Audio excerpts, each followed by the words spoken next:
Hello from Rhiannon and me, welcome to the programme. First tonight, the call for urgent talks to avert yet another round of strike action on the region's railways. The train drivers' union ASLEF is planning a week-long strike on National Express East Anglia services later this month in a dispute over pay. It's set to bring disruption to services across Norfolk, Suffolk, Essex and Cambridgeshire. Well, today travellers have reacted angrily to the news, saying their patience is running thin, as Victoria Webb reports. If 48 hours of strikes caused chaos, what will it be like if dozens of our trains disappear for almost a week?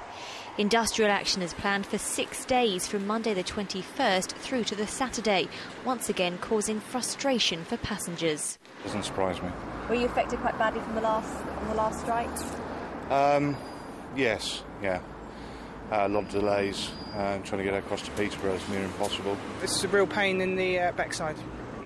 Last month, strike action by the drivers' union ASLEF and two other rail unions, the RMT and the TSSA, meant National Express East Anglia was unable to run many of its trains. That action was suspended after a proposed new deal on pay and conditions was put forward. But ASLEF's members have rejected that offer. The managing director of National Express East Anglia says they're extremely disappointed. Their offer amounts to a salary increase of at least 4% within a year and has been accepted by the RMT and TSSA unions. ASLEF says one of their many complaints is that drivers are doing the same job and are getting different pay and conditions. It goes back to when there were 3 separate franchises. Their salaries range from £34,780 to £35,870, with some getting an additional allowance if they drive into London Liverpool Street. Threatened strike action is just more bad news for National Express East Anglia, which is currently coming under a lot of criticism from passengers and watchdogs. In a survey by Passenger Focus, National Express East Anglia passengers said they were disappointed by punctuality and the way delays were handled. They also said they didn't mind who ran the service, just as long as the trains were on time and that service was value for money. During the recent bank holiday weekend, around 40 services were cancelled, partly due to staff sickness. They've cut out the dining cars. They still run trains that are pretty ancient. And I think that they've abused their ownership of the franchise, in my opinion, anyway. It's OK, but it's generally a little bit late. I go to Norwich a lot, and Cambridge, and the line to Cambridge is just horrendous. National Express East Anglia says the disruption ASLEF is planning to cause is totally unjustified and they will be holding further talks. Meanwhile, passengers whose patience with their rail service is running thin are bracing themselves for more difficult times ahead. Victoria Webb, Anglia News, Ipswich. Earlier, I spoke to Simon Weller, who's from the ASLEF union, and started by asking him why its members had refused the latest pay offer.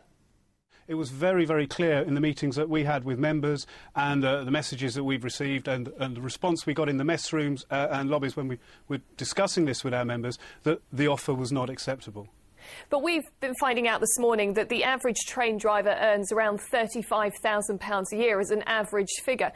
In these current economic times... No, I think the average train driver earns more than that. And that's why the problems with the market for train drivers... is such a National Express are just not paying the going rate.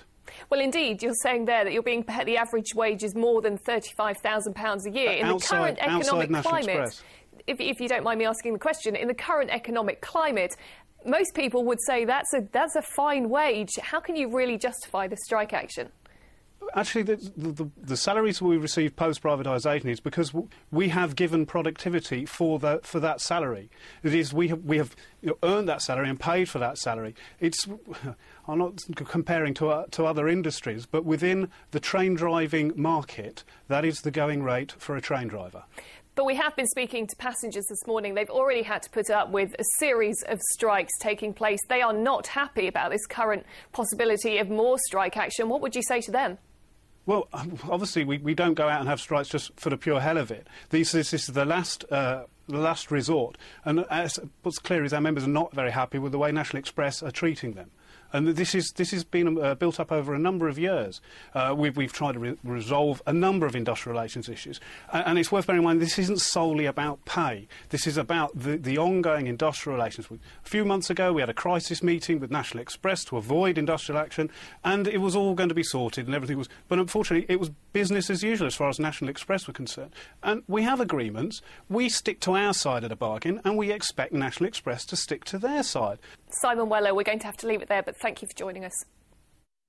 Well, meanwhile, in the west of the region, there's mixed news for travellers using London Midland services.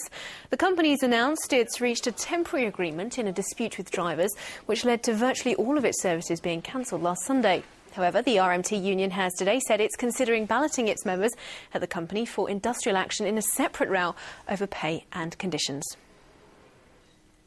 Well, next, they were meant to save fuel and cut emissions, but new takeoff techniques at Stansted Airport seem to be having an unfortunate side effect. Yes, people who live near the airport say that planes fly for longer over their homes and noise levels have vastly increased.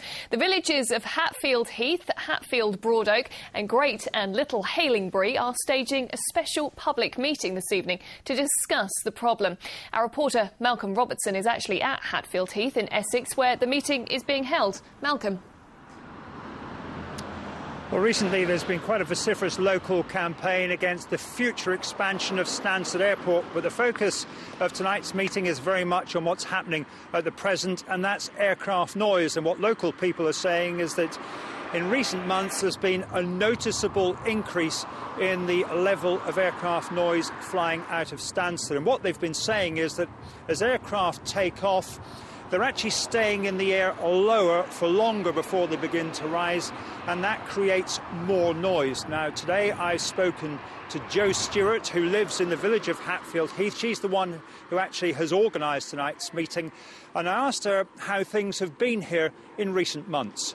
It's a beautiful village, but it's becoming very much ruined by the noise. It's not good. It's not hell, but near as damn it, you know. It's not good. So, Malcolm, we've heard what the residents have had to say, but what have Stansted had to say about all this? Well, BAA is the company which runs Stansted, and it's very much piggy in the middle, because obviously it wants Stansted to be a good neighbour to the local people, but it also wants to keep sweet, obviously, with the airlines. And what they're saying tonight at the meeting, at which there's been a token protest from local people, what the BAA are saying is that, yes, there has been a change, and that some airlines are actually changing their flight departure patterns. They're actually taking off. Yes, they are taking off, and they are staying lower in the air, and yes, they are probably creating more noise by doing so. But they're also, the upside is that they're actually saving on the amount of fuel they use, although protesters deny this, but they're also reducing the amount of carbon emissions.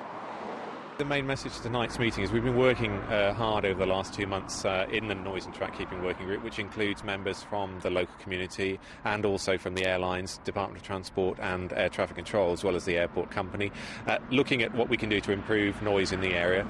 Aircraft are flying slightly lower over this community at the moment, and that has caused disturbance to the area, and that's obviously something we take seriously here at the airport. Well, obviously, tonight's meeting will be trying to strike some kind of compromise, but I think it is important to say that the decibel levels that are recorded at Stansted Airport are within the recommended guidelines. Malcolm, for now, thank you very much. Well, stay with us here on